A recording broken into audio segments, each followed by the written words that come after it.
സച്ചിൻ പൈലറ്റിന്റെ വിശ്വസ്തർ രാജസ്ഥാന്റെ മുക്കിലും മൂലയിലും എല്ലാ തെരഞ്ഞെടുപ്പ് പ്രചരണത്തിലും അതിശക്തമായി ചുക്കാൻ പിടിച്ചിരിക്കുന്നു.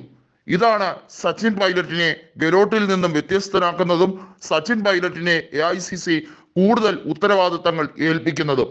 അശോക് ഗെലോട്ട് ഇത്രയും നാളും കാണിച്ച പറോട്ട് നാടകത്തിന് കൃത്യമായ മറുപടി കാലം അദ്ദേഹത്തിന് കൊടുത്തിരിക്കുന്നു. അധികാരമോഹി എന്നതിന്റെ ഏറ്റവും വലിയ ഉദാഹരണമാണ് ഇദ്ദേഹം എന്നുള്ളത് ആർക്കും ലവലേശം സംശയമില്ലാതെ വെട്ടിത്തുറന്ന് പറയാൻ കഴിയും.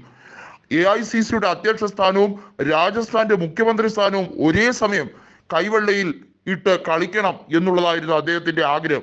ഒന്നും AICC വെച്ചു പൊറപ്പിച്ചില്ല എന്നുള്ളതാണ് സത്യം. രാജസ്ഥാനിൽ തുടർ ഭരണം കിട്ടാതെ പോകാനുള്ള ഒറ്റ കാരണം അശോക് ഗെലോട്ടിന്റെ ഇത്തരത്തിലുള്ള വരട്ട് രാഷ്ട്രീയമായിരുന്നു.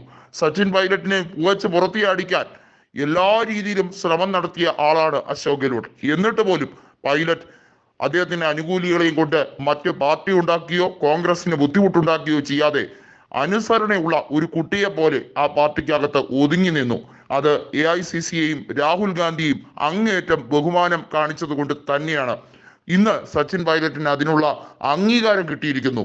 രാജസ്ഥാനിൽ കൃത്യമായി അടുത്ത തെരഞ്ഞെടുപ്പിൽ മുഖ്യമന്ത്രി സ്ഥാനാർത്ഥി സച്ചിൻ പൈലറ്റ് തന്നെയായിരിക്കും എന്നുള്ളത് വ്യക്തമാക്കിയിരിക്കുന്നു.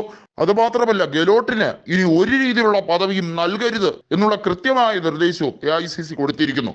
വസുന്ധര രാജയെ കൂടി കോൺഗ്രസിലേക്ക് എത്തിച്ചാൽ തീർച്ചയായും സച്ചിൻ പൈലറ്റിന് അത് ചരിത്ര വിജയം തന്നെയായിരിക്കും. എന്നാൽ ഗെലോട്ട് ആ വഴി അടയ്ക്കാനുള്ള തീവ്രമായ ശ്രമമാണ് നടത്തുന്നത്. അദ്ദേഹവുമായിട്ടുള്ള വ്യക്തിപരമായ ബന്ധത്തിന്റെ പേരിൽ വസുന്ധരയെ ഒരിക്കലും കോൺഗ്രസിൽ എത്തിക്കാതിരിക്കാൻ വേണ്ടി ശ്രമിക്കുന്നു.